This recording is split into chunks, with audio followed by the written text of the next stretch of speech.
Olá, alunos do primeiro ano, tudo bem com vocês? Estamos aí, mais uma semana com os planos de estudos tutorados de Minas Gerais, os PETs, agora o PET 2021. Essa, semana 6 do PET 3 do primeiro ano. Lembrando que essa é a última semana do PET 3 e assim que a gente tiver o PET 4, eu vou continuar fazendo os vídeos aqui no canal. Por isso, não se esqueça de se inscrever no canal, dar like nesse vídeo, comentar e compartilhar com os colegas de vocês. Agora pegue seu caderno e vamos juntos fazer as atividades dessa semana. Essa semana a gente vai falar um pouco aí do Quilombo dos Palmares. O Quilombo dos Palmares que se localizava na Serra da Barriga, no atual município de União dos Palmares, em Alagoas. No Brasil Colônia pertencia à capitania de Pernambuco. Então a gente tem um mapa aqui, com a localização onde era o Quilombo dos Palmares. A Serra da Barriga, onde o Quilombo dos Palmares resistiu durante 50 anos, fica no município chamado hoje de União dos Palmares. E a gente tem também a região onde o Zumbi vai ser morto. Zumbi foi morto na Serra dos Irmãos, que corta o atual município de Viçosa. O líder negro foi morto em 20 de novembro de 1695. E a gente tem também a região de onde saíam as tropas que atacavam o Quilombo. Daqui saíram muitas das cerca de 20 expedições lançadas contra o Quilombo dos Palmares. A cidade era uma espécie de retaguarda para os atacantes. Então, o Quilombo dos Palmares é um marco na história da resistência da escravidão no Brasil. Ele vai durar de 1597 a 1694, com alguns núcleos remanescentes que vão durar até 1710. Os principais líderes: Ganga Zumba, que vai governar Palmares entre 1670 e 1678, e seu sobrinho, Zumbi, de 1678 até 1694. A esposa de Zumbi, Dandara, destacou-se como guerreira, organizando a resistência feminina a invasões pelas quais o Quilombo passou. Então, o Quilombo dos Palmares vai resistir a diversas invasões, e a gente tem aí a esposa do Zumbi, a Dandara, com um papel importante nessa organização da resistência feminina. É importante a gente dar espaço também para essa luta das mulheres contra a escravidão. A importância histórica do Quilombo dos Palmares: foi o maior e o mais organizado quilombo do Brasil, tendo existido por quase um século. Por isso, tornou-se símbolo da luta dos escravizados contra a escravidão. O local em que existiu hoje em dia é o Parque Memorial Quilombo dos Palmares, e a data da morte de Zumbi, 20 de novembro, é o Dia Nacional da Consciência Negra. Beleza? Bom, uma outra revolta aí que merece destaque, uma outra forma de resistência aí, vai ser a revolta do Malês, que vai acontecer em Salvador na noite de 24 para 25 de janeiro de 1835, dentro do período regencial de 1831 a 1840. Qual era o grande objetivo? Libertar a população escravizada da região muçulmana. E Malê, no idioma iorubá, significa muçulmano. Então, a gente tem aí os escravizados da religião muçulmana se juntando e se rebelando contra a escravização. Como ela foi feita? Através de uma rebelião generalizada de escravizados da região muçulmanos nascidos na África, em muitos lugares diferentes das ruas de Salvador, no mesmo horário. Então, esses muçulmanos, esses escravizados muçulmanos, eles vão marcar um dia e vão fazer uma revolta, todos no mesmo dia. Como que vai acabar? Em menos de 24 horas, essa rebelião vai acabar devido às ações das forças policiais. Então, o governo vai reagir de forma bem brutal aí.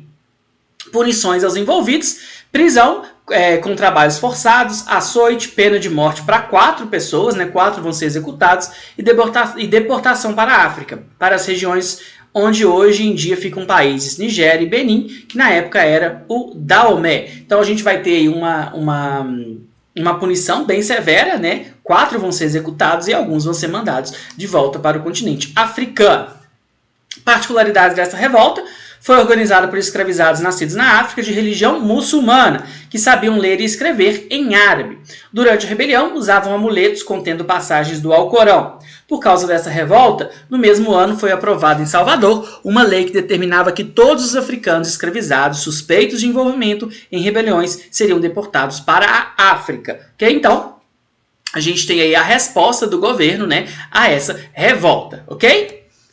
Bom, agora vamos às atividades, pessoal. Vamos lá. Na número 1, no Brasil, o quilombo foi uma das formas de resistência da população escrava. Sobre os quilombos no Brasil, é correto afirmar que Maior número de quilombos se concentrou na região nordeste do Brasil, em função da decadência da lavoura cafeeira, já que os fazendeiros impossibilitavam-dos de sustentar os escravos, incentivavam-lhes a fuga. Essa aí totalmente errada, né?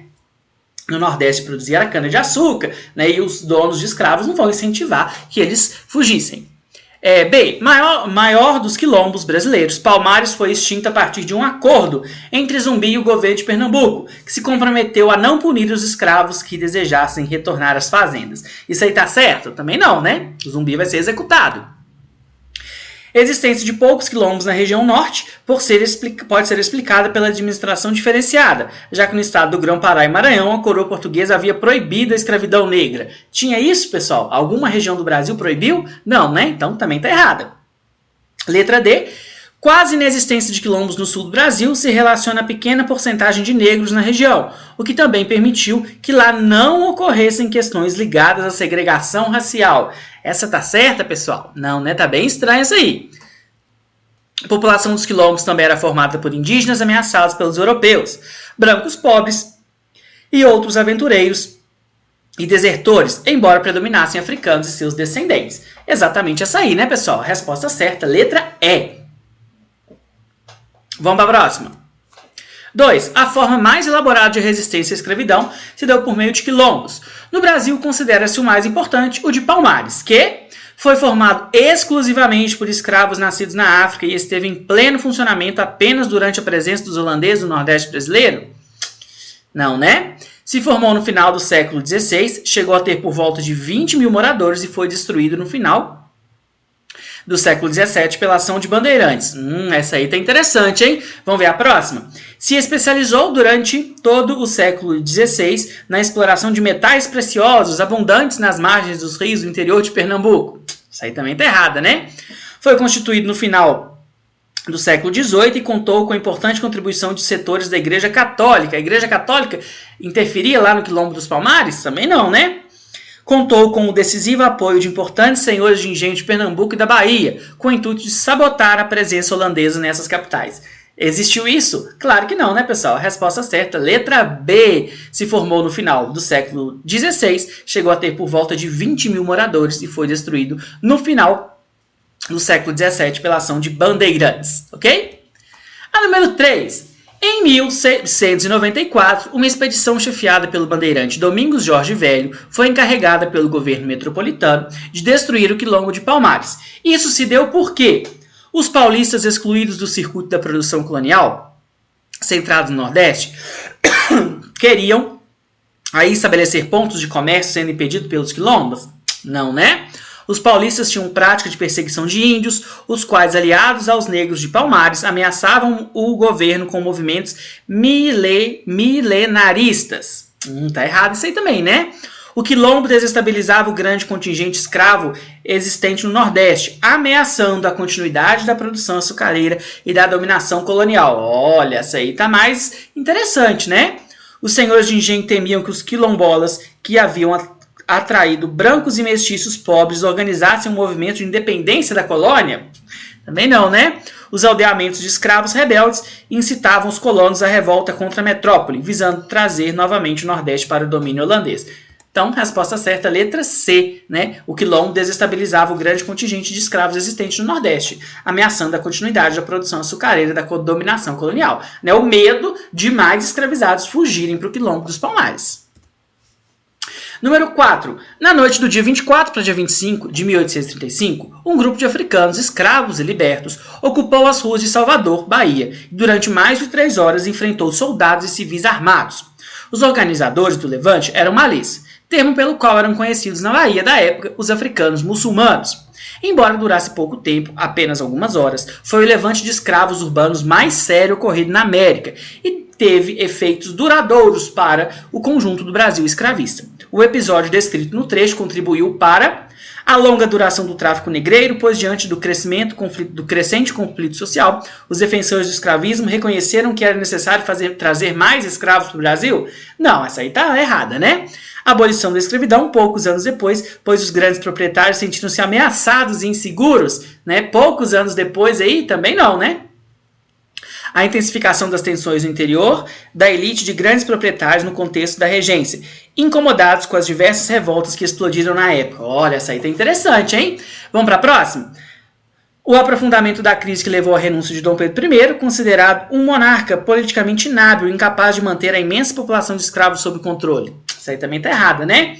A crise política que levou ao golpe da República e ao início da Primeira República. Também tá errado, né? A República vai ser bem mais para frente. A resposta certa é a letra C, ok? Lembrando aí, né, do período regencial, né, as discussões que a gente já teve sobre ele.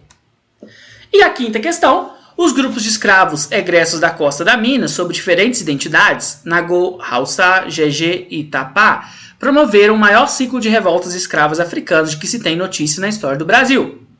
O caráter de resistência sistêmica à escravidão só teve equivalente antes na Guerra dos Palmares e depois no movimento abolicionista da década de 1880. Com efeito, entre 1807 e 1835, a Bahia viveu um período de rebeliões contínuas dos escravos africanos, cujo ápice foi a Revolta dos Malês.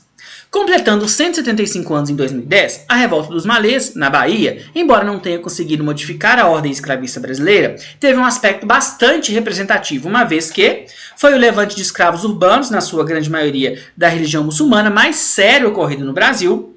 Vamos ver a letra B. Foi um levante de escravos com objetivos claros e definidos, o que justifica a sua longa duração. Ele durou muito tempo? Não, né, pessoal? A influência dele durou, mas ele não durou, né?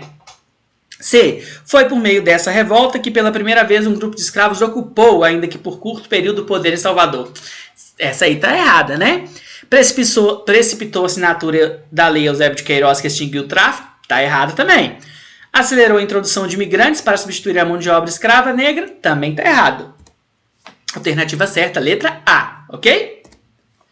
Agora, número 6, pessoal, vamos lá. Sobre a Revolta dos Malês, ocorrida na Bahia em 1835, é correto afirmar que foi uma importante revolta organizada pelos alfaiates de Salvador contra os demandos e a repressão do governo regencial. Vamos ver a letra B? Tratou-se de um levante concebido pelos indígenas, já está errado, né? Foi uma importante revolta organizada pelos africanos de religião muçulmana, os chamados malês, que visavam a libertação dos escravos. Essa aí é que está correta, né? Mas vamos ver as outras? Tratou-se de uma revolta de pequena burguesia local? Já está errada. Foi um significativo levante concebido pelos crioulos, que ocupavam postos na Guarda Nacional? Não, os crioulos são lá da América Espanhola, né? Alternativa certa aí, letra C, né? Foi uma importante revolta organizada pelos africanos de religião muçulmana, os chamados malês, que visavam a libertação dos escravos, ok? Bom, pessoal, então é isso. Boa semana, bons estudos. Muito obrigado para quem acompanha o canal aí. Não se esqueça de se inscrever, dar like nesse vídeo, comentar e também compartilhar com os colegas de vocês. E até o próximo PET. Abraço, até mais!